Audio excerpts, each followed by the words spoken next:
New step coaching में आपका स्वागत है। आइए शुरू करते हैं। हेलो फ्रेंड्स, मैं संदीप द्विवेदी ऑनलाइन क्लास में आपका स्वागत करता हूं। और इसके पिछले वीडियो में हमने आपको पढ़ाया था सेक्सुअल रिप्रोडक्शन इन प्लांट्स, और थोड़ा सा मैंने बताया था sexual reproduction in human beings. ठीक है, तो आज उसी पर चर्चा करेंगे। और आज के इस वीडियो में हम प्रयास करेंगे कि sexual reproduction in human beings जो है इस चैप्टर में, इस आज के टॉपिक के जो है क्लास में ख़त्म हो जाए। क्लियर? तो ध्यान दीजिएगा, सेक्सुअल रिप्रोडक्शन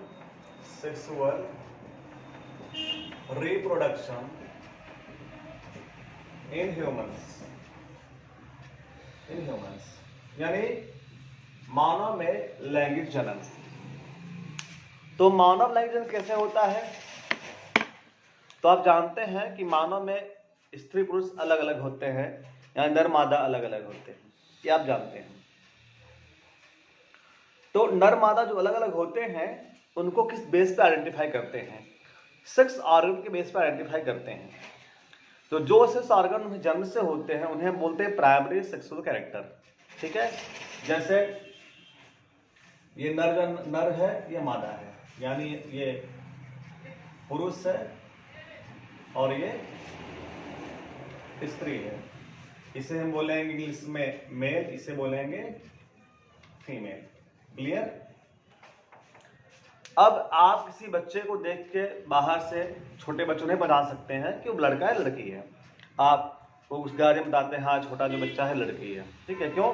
क्योंकि जानते गार्जियन सेक्स ऑर्गन के पास मेल वाला है तो मेल है, फीमेल वाला है तो फीमेल है। ठीक है, तो प्राइमरी सेक्सुअल कैरेक्टर होता है।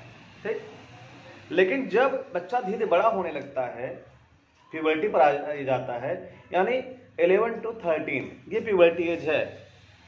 11 to 13 ये प्यूबर्टी एज है। ठीक है, यानी इस उम्र में जो चाइल्ड होता है उसके अंदर रिप्रोडक्शन की पावर आ जाती है या आना शुरू हो जाता है।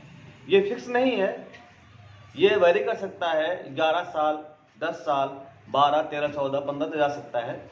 इस पर डिपेंड करता है कि जो चाइल्ड है उसके हार्मोन कितने के सिक्रेशन हो रहे हैं, उसका न्यूट्रिशन वैल्यू कैसा है, उसका पोषण कैसा हो रहा है, उसकी जेनेटिक कोई प्रॉब्लम है या नहीं है। लेकिन अगर नॉर्मल कंडीशन होगी तो आप मान चलिए कि 11 से 13 वर्ष के बीच में उसके अंदर प्रजनन क्षमता आ जाती है। प्रजनन क्षमता आने से सेकेंडरी सेक्सुअल कैरेक्टर का डेवलपमेंट होता है। प्रजनन क्षमता आने से सेकेंडरी सेक्सुअल कैरेक्टर का डेवलपमेंट होता है। अब यहाँ जानना पड़ेगा सेकेंडरी सेक्सुअल कैरेक्टर क्या होते हैं। सेकेंडरी सेक्सुअल कैरेक्टर का मतलब होता है वे कैरेक्टर जो 13 की एज में या 11 की उम्र में आते हैं। तो क्या आता है? जैसे मनुष्य होते हैं, नर होते हैं। नर में क्या होता है? नर में एडम सेपल डेवलप हो जाती है। जैसे ये जो होती है गर्दन के पास ये वाली चीज, देखिए ये वाली जो चीज है ये निकल आती है, ये निकल आती है। इसके निकलने से पता चलता है कि मनुष्य अब बड़ा हो चुका है। मेल है, आवाज फट जाती है, आवाज भारी हो जाती है। ठीक, दाढ़ी आ जाता है, मूछ आ जाता है, जेनाइटल ऑर्गन्स पर और आर्मपिट्स पर हेयर आ जाते हैं। ये जो है सेकेंडरी सेक्सुअल कैरेक्टर है। ये तो मेल की बात हमने कही। फीमेल में क्या होता है? फीमेल में भी सेक्स ऑर्गन के पास, आर्मपिट्स के पास हेयर आ जाते हैं, आवाज पतली हो जाती है, श्रिंक हो जाती है। ठीक है, ब्रेस्ट का डेवलपमेंट हो जाता है। ठीक है, और हिप पर जो है फैट का जमाव हो जाता है। ठीक, मेमोरी ग्लैंड डेवलप हो जाते हैं। ये जो है secondary sexual character of female है। ठीक है, इतना समझ आ गया। सेकेंडरी जो बाद में डेवलप होते हैं और प्राइमरी जो जन्म से होते हैं। ठीक है, अब मेल रिप्रोडक्टिव ऑर्गन की बात करते हैं। किसकी बात करते हैं? मेल रिप्रोडक्टिव ऑर्गन की। तो मेल में क्या क्या होता है? एक होता है टेस्टिस। ये क्या होता है? टेस्टिस। देखिए अभी लिखाते हैं, आपको एक चीज बताएंगे हम आपको मेल रिप्रोडक्टिव सिस्टम में क्या क्या होता है। एक होता है टेस्टिस,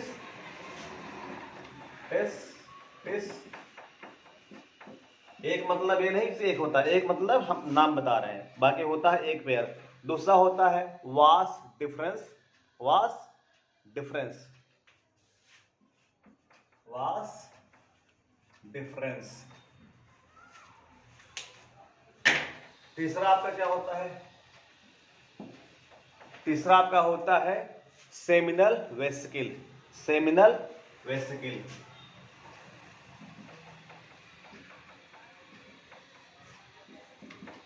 चौथा क्या होता है? चौथा होता है आपका prostate gland. Prostate gland.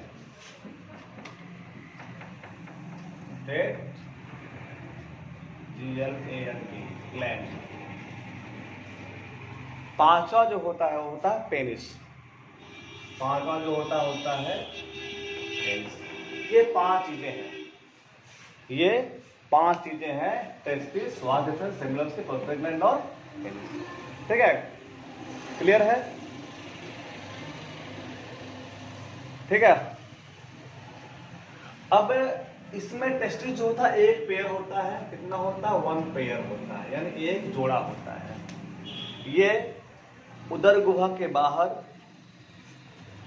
Scrotum में, यानी स्मॉल जो है उसका क्या कहते हैं, मस्कुलर जो है ये क्या कहते हैं, स्किन का पाउच होता है, उसमें पैक होते हैं। ये शरीर के बाहर इसलिए पाया जाता है क्योंकि स्पर्म का डेवलपमेंट जो है वो हमारी बॉडी टेम्परेचर से कम तापमान पर होता है। इसीलिए स्पर्म के बनने के कारण, स्पर्म बनता है इसलिए इनका जरूरी होता है इनका तापमान शरीर के तापमान से कम रहे, इसलिए ये जो है शरीर के बाहर स्क्रोटम में पाए जाते हैं। क्लियर हो गया? अब आते हैं वास डिफरेंस पर। हिंदी में से बोलते हैं शुक्रवाहिनी, यानी स्पर्म बनेगा तो स्पर्म को ले जाएगा। कहाँ ले जाता है? पेनिस में ले जाता है। क्लियर हो गया? अब जब पेनिस ले आता है तो पेनिस में आते से रास्ते मिलता है उसको सेमिनल वेसिकल मिलता है। क्या मिलता है? सेमिनल वेसिकल मिलता है, जो विशेष कार्य पदार्थ का स्राव को सहायता करता है, जिससे जो स्पर्म पास आउट हो उसके लिए जो है फ्लूइडिटी बनी रहे, चिकनाहट बनी रहे, आसानी से पास आउट हो सके। उसके बाद आपका प्रोस्टेट ग्लैंड। प्रोस्टेट ग्लैंड में भी जो है पदार्थ जो रासायनिक पदार्थ बनते हैं। वे रासायनिक पदार्थ जो है मदद करते हैं स्टोर करने के में, और जो है रास्ता प्रोवाइड करते हैं ताकि जो है आपका जो मतलब स्पर्म है इजीली जो है आसानी से पास आउट हो सके। बाकी पेनिस, पेनिस जो होता है ये मस्कुलर ऑर्गन होता है। मस्कुलर ऑर्गन होता है जो इंटरकोर्स के समय, इट मीन्स फिजिकल रिलेशन समय फीमेल की बॉडी में प्रवेश करता है। ठीक है, इसका विशेष काम बस ये है कि फीमेल बॉडी के अंदर स्पर्म को पहुंचाया सके। क्लियर है? इतना समय आपको ये सब का काम समझ में आ गया आपको? इसमें ज़्यादा कुछ पूछेगा नहीं, बस पूछता है कि टेस्टिस जो है स्क्रोटम पाया जाता है क्यों, और से बॉडी क्यों पाया जाता है, तो आप बता देंगे कि इसका टेम्परेचर जो रहता है कम रहता है और कम तापमान पे स्पर्म का फॉर्मेशन आसानी से हो सकता है या होता है, इसीलिए हमारी बॉडी के अंदर न पा करके बॉडी के बाहर पाया जाता है। क्लियर हो गया? इतना समझ में आया? ठीक। यदि क्वेश्चन कुछ क्वेश्चन पूछना तो हमारे घर बाहर जाके पूछ सकते हैं। ठीक है?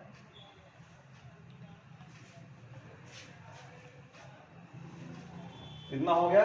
अब ऑर्गन जो डायग्राम है, थोड़ा सा डायग्राम आपको हम बताएंगे, लेकिन अभी नहीं, पहले हम आपको फीमेल वाला बता दें उसके बाद। अब फीमेल देखिए, फीमेल के जो है ऑर्गन क्या क्या होते हैं। फिर ऑर्गन होता है ओवरी। एक वर्ड और बता दें, अगर स्पर्म का फॉर्मेशन होगा तो बोलेंगे स्पर्मेटोजेनेसिस, और एक का फॉर्मेशन हो गया ओवा फांसा बोलेंगे oogenesis। ये भी वर्ड लिख दे रहे हैं आपको, नहीं तो आप कंफ्यूज रहेंगे। स्पर्म के फॉर्मेशन को बोलते हैं स्पर्मेटोजेनेसिस। ठीक है, और एक के फॉर्मेशन को ओवा बोलते हैं। ओवा बोलते हैं एक को, इसे बोलते हैं oogenesis। क्या बोलते हैं? oogenesis। क्या बोलते हैं? oogenesis, यानी formation of egg, and this is formation of sperm. This is the formation of sperm. Clear? Formation of sperm is spermatogenesis and formation of ova या egg is oogenesis. Clear हो गया? ये बात आपको समझ में आ गई होगी, oogenesis का मतलब क्या होता है और spermatogenesis मतलब क्या होता है। ठीक है, अब आपको हम बताएंगे कि फीमेल से ऑर्गन कौन कौन से ऑर्गन आते हैं, क्या पार्ट आते हैं और उनका काम क्या है।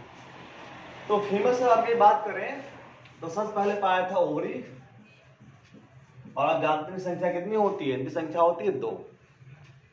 ठीक, ओवरी के बाद होता है ओविडक्ट। ओविडक्ट का एक नाम और है फैलोपियन ट्यूब। क्या नाम है? Fallopian tube. Fallopian tube. Clear? Ovary, fallopian tube. उसके बाद अब क्या होता है? अब आता है इनका यूटेरस। क्या? यूटेरस। इसे बोलते हैं हिंदी में गर्भाशय, यूटेरस। ठीक है, क्लियर? यूटेरस हो गया। अब इसके बाद आता है क्या? वेजाइना। क्लियर है? वेजाइना को बर्थ कैनाल ही बोलते हैं।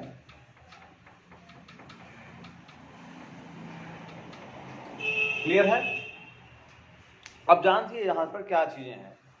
मेल में टेस्टोस्टेरोन हार्मोन का फॉर्मेशन होता है। मेल के टेस्टिस में टेस्टोस्टेरोन का हार्मोन का फॉर्मेशन होता है, जबकि फीमेल की बॉडी में एस्ट्रोजन हार्मोन बनता है और प्रोजेस्टेरोन बनता है। किसमें? फीमेल की बॉडी में। ठीक है। अब ओवरी जन्म से होती है फीमेल चाइल्ड में, किसी भी छोटी से बच्चे में या लड़की में, मेल फीमेल चाइल्ड में ओवरी जन्म से होता है। लेकिन इनका जो फंक्शन हो जाए, जैसा कि मैंने आपको बताया, 11 से 13 की उम्र में इनका जो है फंक्शन शुरू होता है। इसमें जो होता है एग जो बनते हैं। डायग्राम देखिए, ओवरी का डायग्राम ऐसे होगा। पानी लगा है इसलिए ऐसा नहीं बन पा रहा है जैसा बनना चाहिए। यहाँ पर ओवरी होती है, ये ओवरी है, इससे लगी हुई ओवरी है। ठीक, ये हो गया। ठीक, ये देखिए है। ठीक है, ये है ओवरी, OVARY ओवरी है। ये ओवरी डक्ट है। ये पोर्शन जो है आपका यूटेरस है, और ये आपका जो है वेजाइना है। क्लियर? ये सारे पार्ट हैं। ओवरी में एक का फॉर्मेशन होगा। एक का फॉर्मेशन होने के बाद एक मूव करेगा। मूव करने के बाद एक आएगा ओविडक्ट में, फैलोपियन ट्यूब में। अगर स्पर्म यहाँ पर आ जाता है तो फर्टिलाइजेशन होगा। ठीक है। फीमेल का जो पेनिस है ये वजाइना में इतना प्रवेश करेगा, यहाँ पर स्पर्म रिलीज कर दिया जाएगा, इजैकुलेशन होगा और वो मूव करता हुआ, क्योंकि स्पर्म में टेल होता है, यहाँ पहुंचेगा, यहाँ फर्टिलाइजेशन करेगा। पूछा जाता है फर्टिलाइजेशन कहाँ होता है फीमेल बॉडी में, तो आप बताएं कहाँ होता है? ओविडक्ट में या फैलोपियन ट्यूब में। ये क्वेश्चन हो सकता है। या मनुष्य में कौन सा फर्टिलाइजेशन होता है, तो आप बोलेंगे इंटरनल फर्टिलाइजेशन होता है। इंटरनल फर्टिलाइजेशन मतलब होता है जब फर्टिलाइजेशन कहाँ हो? फीमेल बॉडी के अंदर हो। तो यहाँ पर अगर स्पर्म का फॉर्मेशन, स्पर्म आपको मिल गया, जायगोट बन गया, तो जायगोट आगे बढ़ेगा और आगे बढ़ने के बाद इस ओवरी से धस जाएगा, एम्बेडेड हो जाएगा और ये जो है चाइल्ड का डेवलपमेंट करेगा। क्लियर हुआ? ये चाइल्ड का डेवलपमेंट करेगा। ठीक, क्लियर हुआ? अगर फर्टिलाइजेशन नहीं होता है तब क्या होगा? अगर फर्टिलाइजेशन नहीं होता है तो ये एक जो बना है और जो मांस की पेशियां लगी हुई हैं जो डेवलपमेंट करती, किस लिए? चाइल्ड के न्यूट्रिशन के लिए बनती है। ठीक है, तो ये मांस की पेशियां और एक जो है बॉडी से बाहर रिलीज कर दिए जाते हैं। ठीक है, क्लियर हुआ? इस प्रोसेस बोलते हैं मेंस्ट्रुएशन। क्या बोलते हैं? मेंस्ट्रुएशन बोलते हैं। क्लियर हो गया? देखिए बहुत ज्यादा आपको इसमें ध्यान जरूरत नहीं है, आपको बस देखना स्टेप बाय स्टेप कि इसमें क्या क्या चीजें कैसे कैसे हो रही हैं। ठीक है, आया समझ में आपको? अब ये देखिए आप, ये बॉडी के बाहर, इससे क्या बोले? इससे बोले मेंस्ट्रुएशन। मेंस्ट्रुएशन।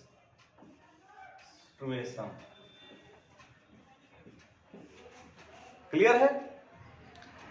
अगर फर्टिलाइजेशन नहीं होता तो 28 डेज के बाद क्या होता है? ये रिलीज होता है। कितने देर बाद? 28 डेज। अरे फिक्स नहीं है ये 28 डेज का होता है मेनली साइकिल, लेकिन ये 28 दिन के बजाय 30 दिन का, 32 दिन का भी हो सकता है, depend upon the body structure and hormonal control. ठीक है, ये बॉडी के स्ट्रक्चर पर, हार्मोनल कंट्रोल पर, फूड हैबिट पर या उसके द्वारा की गई एक्सरसाइज पर डिपेंड करता है कि 28 डेज में हो या कम ज़्यादा हो, पर नॉर्मल 28 डेज का फिक्स होता है। ठीक है, समझ आ गया?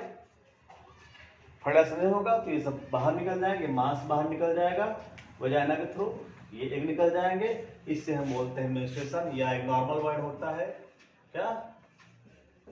पीरियड। पे लड़का आना। क्लियर हुआ? तो इस प्रकार से अगर जब फर्टिलाइजेशन हो जाएगा तो चाइल्ड का डेवलपमेंट हो जाएगा, और चाइल्ड का डेवलपमेंट होगा तो 9 महीने बाद बच्चे का जन्म हो जाएगा, कहानी खत्म, रिप्रोडक्शन हो गया। क्लियर है? कोई डाउट हो तो कमेंट बॉक्स में आप जाइए, हमें कमेंट्स करिए। और इसके बाद जो नेक्स्ट वीडियो हम आपको बनाएंगे, हम बनाएंगे ये कहते हैं फैमिली प्लानिंग पर, ठीक है। और फैमिली प्लानिंग के बाद का जो चैप्टर टॉपिक बनेगा आपका बनेगा हेरिडिटी और इवोल्यूशन। हेरिडिटी में आपका मेंटल लॉ चलेगा और किस प्रकार से जीवों का विकास हुआ है, ठीक है। तो वीडियो को आप देखते रहिए और चैनल को सब्सक्राइब करिए, शेयर करिए। और जो आपको कमियाँ नज़र आती हैं, क्योंकि जो वीडियो बनाते हैं नॉर्मली फिर कमियाँ नज़र नहीं आती हैं, ठीक है। वो तो बस कह देते हैं हाँ हमने बहुत अच्छा पढ़ाया, बहुत अच्छा पढ़ाया है, पर ऐसा नहीं है। हमारे अंदर कमियाँ हैं, हम चाहते हैं सुधार हो। इसलिए अगर आपको कुछ दिखता है कि हाँ हमारी वॉइस क्लियर नहीं है, साउंड क्लियर नहीं है, राइटिंग क्लियर नहीं है, टाइम टेकिंग बहुत ज़्यादा ले रहे हैं, या मैटर हमने कम समझाया हुआ है, तो आप कमेंट बॉक्स में जाइए, आप कमेंट करिए, हमें पूछिए, हम आपको वीडियो के बारे में या उस टॉपिक के बारे में जानकारी पूरी देंगे, जैसा हम प्रयास कर सकेंगे, ठीक है। तो वीडियो देखते रहिए, धन्यवाद।